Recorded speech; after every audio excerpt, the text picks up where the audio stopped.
देश के अलग अलग क्षेत्रों में इस सीजन में बाढ़ और तमाम प्रकार की प्राकृतिक आपदाएं आई हुई है। उत्तर प्रदेश में वर्तमान में 75 जनपदों में से 37 जनपद ऐसे हैं जिनमें सामान्य से कम बारिश है या सूखे की सी स्थिति है, लेकिन 38 जनपद ऐसे हैं जिन जनपदों में सामान्य बरसात या सामान्य से अधिक बरसात हुई है।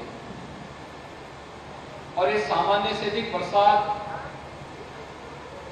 के कारण या अन्य राज्यों में अधिक वर्षा के कारण, खासतौर पर उत्तराखंड में अधिक बरसात के कारण नदियों में कई स्थानों पर जल खतरे के निशान से ऊपर बह रहा है। प्रदेश के वर्तमान में 21 जनपदों के 721 गांव ऐसे हैं जो बाढ़ से प्रभावित हैं। उनमें से बाराबंकी के भी कुछ गांव हैं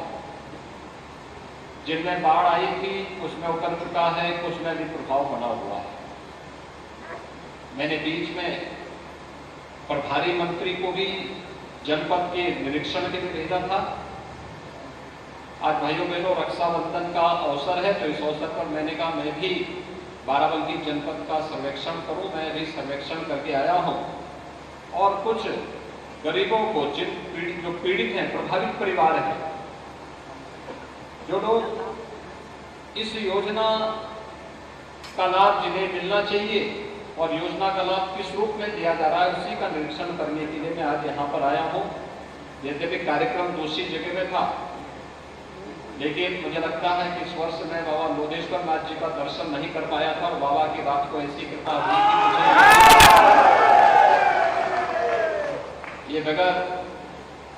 देवादिदेव महादेव भगवान लोधेश्वर जी की कृपा के बगैर नहीं संभव था। आपने देखा होगा मैं इस बार आ नहीं पाया था यहाँ पे, और कार्यक्रम मेरा दूसरी तरफ था और रात्रि में ही, आज सुबह ही कार्यक्रम चेंज होकर के फिर यही फिर कार्यक्रम बनाना पड़ा। लेकिन उस सब के बावजूद हमारे जनप्रतिनिधियों ने, प्रदेश सरकार के मंत्री सतीश शर्मा जी हैं, माननीय सांसद जी हैं, विधान परिषद सदस्य जी हैं, विधायक गण हैं, जिला पंचायत के अध्यक्ष हैं, ब्लॉक प्रमुख गण हैं, सब ने मिलकर के व्यवस्था बनाई और उसी क्रम में मैं आज यहाँ पर आपके बीच में आया हूँ। हर पीड़ित के लिए शासन ने व्यवस्था दी है कि अगर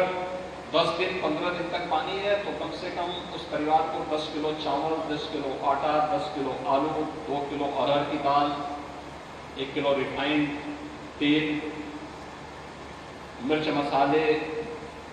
हल्दी, जो भी होता है, सभी आवश्यक चीजों के साथ ही डिग्निटी किट उपलब्ध हो जाए, बरसाती उपलब्ध हो जाए, ये सभी चीजें उपलब्ध करवाई जा रही है। अगर 15 दिन से अधिक है तो महीने में कम से कम 2 बार उस परिवार को ये सहायता मिले। महीने से ज्यादा है तो 3 बार कम से कम इस प्रकार की सहायता उस परिवार को आपदा राहत कोष से, जो सहायता जनपद स्तर में उपलब्ध कराई गई, उससे उन्हें तत्काल क्रय करके उन्हें उपलब्ध करवाया जाए। किसी पीड़ित का घर क्षतिग्रस्त हो गया है तो उस परिवार को मकान, प्रधानमंत्री आवास योजना या मुख्यमंत्री आवास योजना, किसी भी योजना में से एक मकान उपलब्ध करवाया जाए। जिनके मकान क्षतिग्रस्त हो गए हैं उन्हें भी कंपनसेशन दी। जनहानि में 4 लाख रुपए की सहायता, जनहानि बाढ़ के कारण हो, सर्पदंश के कारण हो, किसी वन्य जीव के कारण हो या सांड के मारने के कारण भी हो, तो भी उस परिवार को आपदा की श्रेणी में लेते हुए 4 लाख रुपए की सहायता तत्काल 24 घंटे के अंदर उस परिवार को उपलब्ध हो जाए, ये व्यवस्था की गई है और सभी लोगों को ये सहायता अब तक उपलब्ध कराई जा चुकी है। अगर किसी आपदा के कारण व्यक्ति शारीरिक विकलांगता का शिकार होता है तो विकलांगता के अनुसार उस परिवार को भी आर्थिक सहायता उपलब्ध करवाया जाए। ये व्यवस्था की गई है। जिनके मकान क्षतिग्रस्त हो गए हैं और मरम्मत हो सकते हैं तो उसके लिए अलग से मुआवजे की व्यवस्था देने का भी प्रावधान किया गया है। और ये सभी पीड़ित और प्रभावित परिवारों को जिनके मकान क्षतिग्रस्त हुए हैं, जो बेसिक शिक्षा परिषद का स्कूल या पंचायत भवन यहाँ पे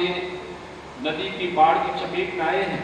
वहां पर नए बनाने के भी आदेश दिए गए हैं। जो मार्ग क्षतिग्रस्त हुए हैं उनकी मरम्मत के भी आदेश दिए गए हैं। अभी बाढ़